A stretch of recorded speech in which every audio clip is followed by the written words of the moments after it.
वो पैसा हिसाब में आ जाएगा और वही पैसा सबसे बड़ा गले के फांस लोगों के लिए बन सकता है, बनेगा।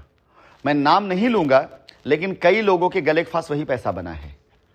कई लोगों के साथ जो एफआईआर के बाद जो लोगों को मतलब अरेस्टिंग तक हुई है, उस बीच में उसी पैसे ने सबसे बड़ा कांड किया है।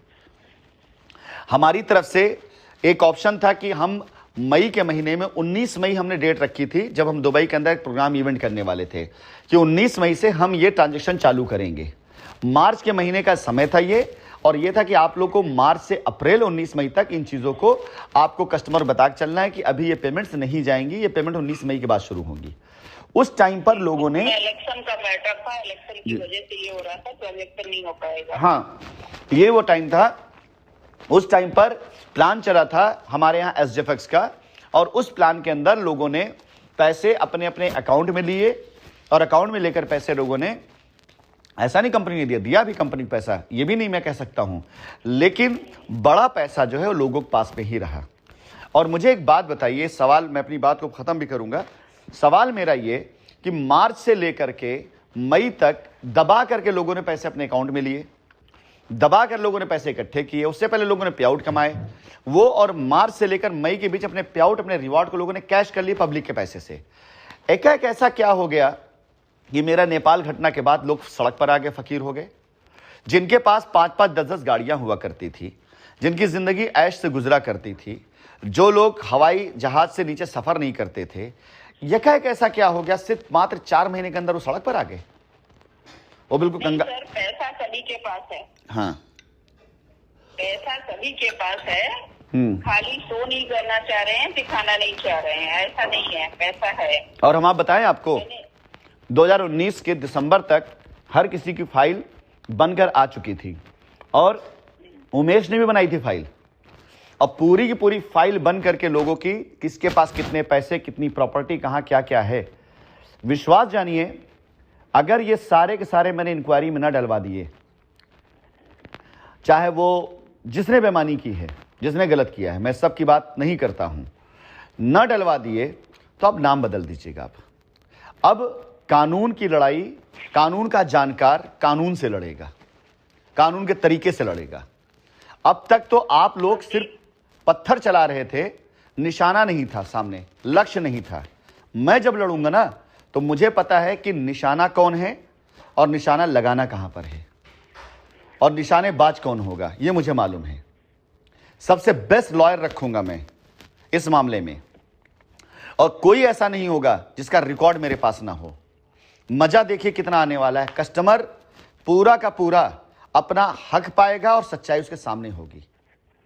आप देखिएगा मजा कितना आने वाला है। आपको जब नंगा होता दिखाई देगा ना आदमी सामने, कि जो साथ में बैठ करके लोगों के साथ ऐश किया और झूठ बोला। मेरा सवाल यही है कि यार 40% का पे आउट कैलकुलेटेड है, वो उससे नीचे बढ़ता नहीं था, मैक्सिमम बाइनरी निकलती थी। 10 से 15% का रिवॉर्ड बढ़ जाता था। मार्च से लेकर मई तक लोगों ने अपने सारे वॉलेट खाली कर लिए। मैं बताऊं, मैं अंदर था नेपाल में, मेरे से बात होती थी, मुझसे कहा गया कि साहब इतना पैसा आप दे दीजिए मेरे पे आउट के एवज में, हमें कर ले, हम लायबिलिटी निपटा देंगे। मैं नाम नहीं लूंगा, लेकिन 30 करोड़ रुपए उस टाइम पर, अकाउंट डिटेल सब कुछ है, मैं अंदर था, लिया गया। जबकि हमारे छोटे भाई साहब ने कहा था कि इस समय ये मौका नहीं है कि हम लोग ये करें, आप अंदर बैठे, हम नहीं दे दो, हो सकता है बंदा बाहर लायबिलिटी खत्म कर रहा हो। 30 करोड़ रुपए का मैंने जो है उस टाइम पर बंदे की, मतलब अभी इस चीज को बाहर आने दीजिए, तब देखिए क्या इसके अंदर होकर आता है। इसके साथ ही साथ पैसा लिया है लोगों से, लोगों ने पैसा इकट्ठा किया। 30 करोड़ रुपए कंपनी से वॉलेट लिया गया कि मैं सब निपटा दूंगा, मैं सब कर दूंगा, सर प्रेशर आ रहा है। मुंबई से पैसा लिया गया, MP से पैसा लिया गया। हम स्टेट के लोग हैं मेरे पास में जिन्होंने पैसा उस अकाउंट में दिया है। 30 करोड़ रुपए कलेक्शन किया गया है हमसे वॉलेट लेकर के कि हम लायबिलिटी खत्म। अरे सर, एक छोटी सी घटना है, इलाहाबाद से कपिल के अकाउंट में किसी ने 8 लाख रुपए डाला LTL के लिए, और वो कपिल ने अपने अकाउंट में ले लिया।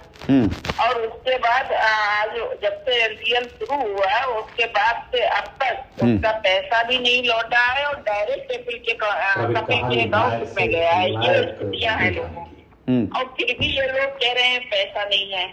कस्टमर परेशान गलत नहीं परेशान है, कस्टमर तो जेन्युइन है परेशान, लेकिन ये लोग और हम कैसे मान लें कि आज कहते हैं हमारे घर में खाने को नहीं है, आज पहनने को नहीं है, जबकि गाड़ियों से नीचे पैर नहीं होता था। मैं इतने दिन से काम कर रही हूँ, आप यकीन नहीं करेंगे, गाड़ी नहीं है क्योंकि मैंने जी नहीं कभी। तो और इन लोगों को देखती हूँ, संदीप की पहली मुलाकात, इस साथ की पहली मुलाकात थी जब मैंने संदीप को देखा था तो दुबला पतला था और किसी काम का लड़का नहीं लगता था। आज जब वो बैठता है तो उसकी हैसियत उसने बड़े उत्साह से कहा, अब मेरी एक ही ख्वाहिश रह गई है कि मैं अपने गांव में हेलीकॉप्टर लैंड कराना चाहता हूँ, वो मतलब मैं अपने हेलीकॉप्टर से नीचे उतरूंगा। ये ख्वाहिश रखने वाला व्यक्ति, और आज वो कहते हैं हम तो दाने दाने के लिए मोहताज हैं, हमारे घर में खाने को नहीं है। मैं यकीन नहीं कर सकती। और विनय के साथ मिलकर के काफी प्रॉपर्टी इन्होंने खरीदी है, विनय की, और इनकी ज्वाइंट रजिस्ट्रियां निकलेंगी जमीनों की, जिसपे इन्होंने प्लैटिंग का सपना बनाया था कि मैं प्लैटिंग करूंगा। हालांकि उस प्रॉपर्टी का क्या हुआ मुझे नहीं मालूम। मैं जब कई बार गई हूँ तो विनय मिले और इन लोगों की ज्वाइंट रजिस्ट्री, विनय ने एक बार ये भी कहा, मैम संदीप ने कहा इसमें भी पार्टनरशिप कर दो, और 18 लाख रुपए देने को कहा था, 18 मैंने दिया था, और अब इन्होंने ज्वाइंट रजिस्ट्री भी करा ली। अब मेरा 18 दे भी नहीं रहे, मुझे से सारा पैसा दिलवा दिया। तो पैसा आया कहाँ इन लोगों के पास, और आज कह रहे और अगर प्रॉपर्टी बनाई कोई दिक्कत है तो उसको बेचो भाई। और सबसे ज्यादा आप सब कहते हो कि मेरे बच्चे नेकपाल है, विकलांग है, मुझे हाथ बोलती है। संदीप को बिगाड़ने वाले सिर्फ नेकपाल, मैं फिर आपसे कह रही हूँ, क्योंकि नेकपाल का दिमाग इतना खुराफाती है, संदीप का दिमाग खुराफाती कभी नहीं था। और उसने साथ में रह करके जितना खुराफात मचाई है सिर्फ नेकपाल। देखिए ऐसा ना, आपका बच्चा है, आपको अपने बच्चे में कभी ऐब नहीं दिखाई देगा। बाहर वो किसकी दोस्ती जब तक मैं बच्चे की नज़र से देखा हूं मुझे कोई ऐब नहीं दिखाई दिया किसी के अंदर, ना देख सकता हूं ना देखूंगा। हाँ, अगर आपको ये लगने लग जाए कि आपका बच्चा अपनी पत्नी के साथ मिल करके आपकी प्रॉपर्टी अपने नाम लिखवा करके आपको जहर देकर मारने की साजिश कर रहा है, तो पहले तो आप कुछ दिन सदमे से बाहर ना निकलेंगी। उसके बाद फिर आपको भी समझ में आएगा आपको माता का फर्ज अदा करना है। जान आप नहीं ले लेंगी, जान नहीं ले लेंगी, लेकिन इतना है कि हाँ, तब आप भी फिर कोई ना कोई रास्ता देखेंगी। आज मैं भी वही काम कर रहा हूं। आप जो